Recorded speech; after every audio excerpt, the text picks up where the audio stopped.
Naruto caught up with Temari in a flash, and she didn't so much as flinch at his sudden presence. What happened? Naruto shook his head. Nothing. Danzo just wanted to play some mind games with me. I have to admit, Naruto, that guy gives me a bad feeling in the stomach. Naruto gently took the bags of vegetable from Temari. Danzo has plans to be Hokage Temari, and that is all he cares about. He won't pay even the slightest attention to those he tramples in his quest. We are nothing but pawns for him to play around with. That is what he believes. Temari frowned as they walked towards their home. Pawns, you say? Reminds me of a certain elder back in Suna. I hated that guy. Naruto smiled slightly, but then became serious again. He also wanted to know when we were planning on having kids.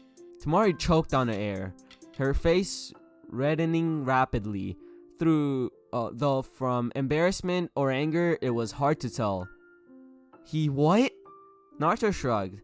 That was when I told him to screw off in no uncertain terms.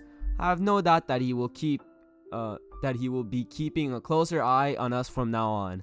I'll have to upgrade our home's defenses a bit. Maybe make a minefield? Just don't go overboard, Temari remarked, amused. Say, how about we get some ice cream? Naruto brightened up a little. I could use some ice cream. Looks like the Kibi Jinchuriki has grown quite powerful since our last encounter. Don't you think, Itachi? Itachi gave the typical Uchiha response to his partner's question. He was silently glad, however, that Naruto had stopped Sasuke from reaching Orochimaru. Nothing good would come out of that. Now, he didn't need to worry about Sasuke on top of keeping the village safe from the outside. Naruto arrived on top of his father's head. He felt him before he saw him, looking over the village. An unusual spot for you to choose to meet up. Jiraiya smiled in melancholy. I guess you could say that. Both of them stood side by side as they overlooked the village. It was a while before Jiraiya told him why he called him there. Akatsuki has been moving. Oh. Jiraiya nodded seriously. Right now, they don't seem to be going after any of the Biju. My sources have told me that they are building their capital right now, leaving the Jinchuriki as they are, for now. Naruto raised an eyebrow at him. Why are you telling me this? Jiraiya looked at him with grim eyes, looking his age for the first time in a long time.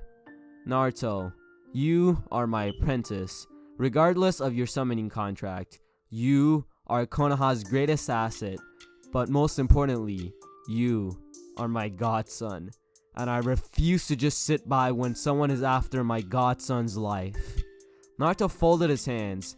Jiraiya had never been this serious with him, but Akatsuki was serious business. A group of S-rank missing nin was no joke at all, and their goal could twist the very way the world operated. What do you want me to do then? For the first time in their conversation, Jiraiya smirked. I want you to come on a training trip with me.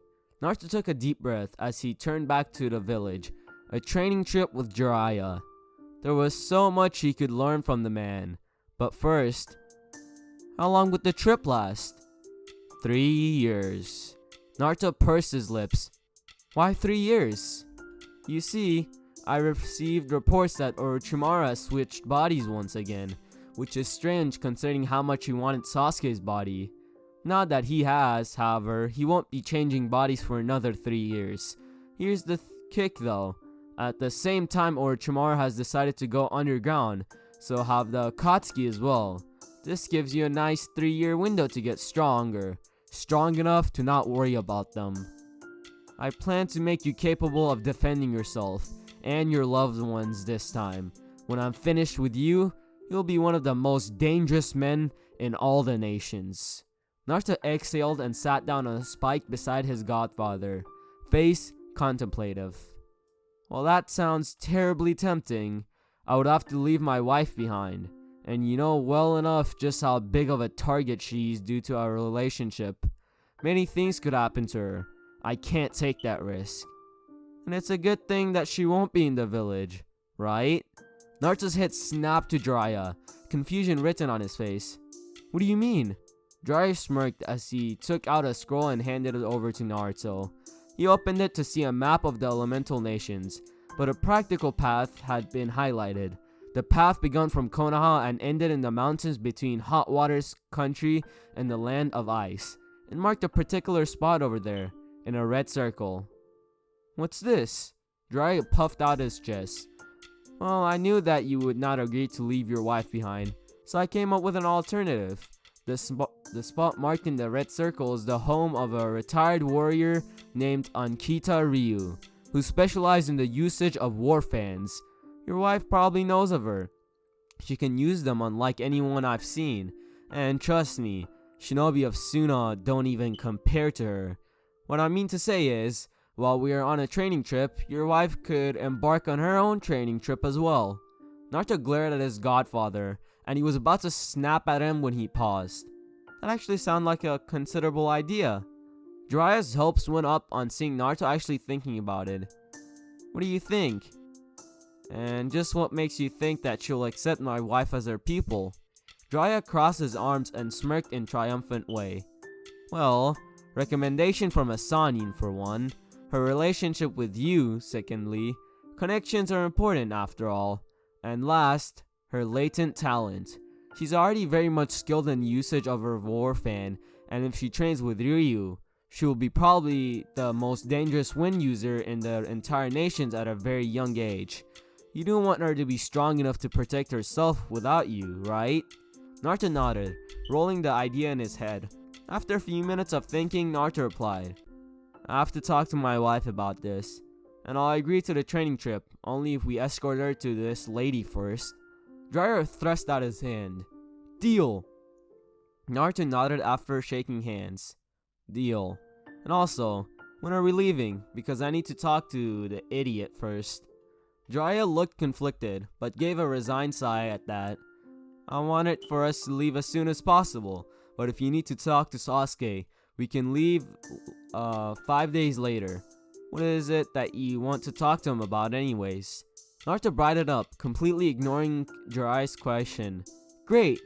Though, I wonder what Temari will have to say about us separating so early after our marriage. For 3 years at that. He stood up, rolling his shoulders. Now, if you'll excuse me, I have to go. He was gone in a flash after that, causing Jiraiya to scoff. Show off. 5 days later, Sasuke was finally moved from intensive care. While he just laid on the hospital bed, only one thought flashed across his mind. How Naruto beat him.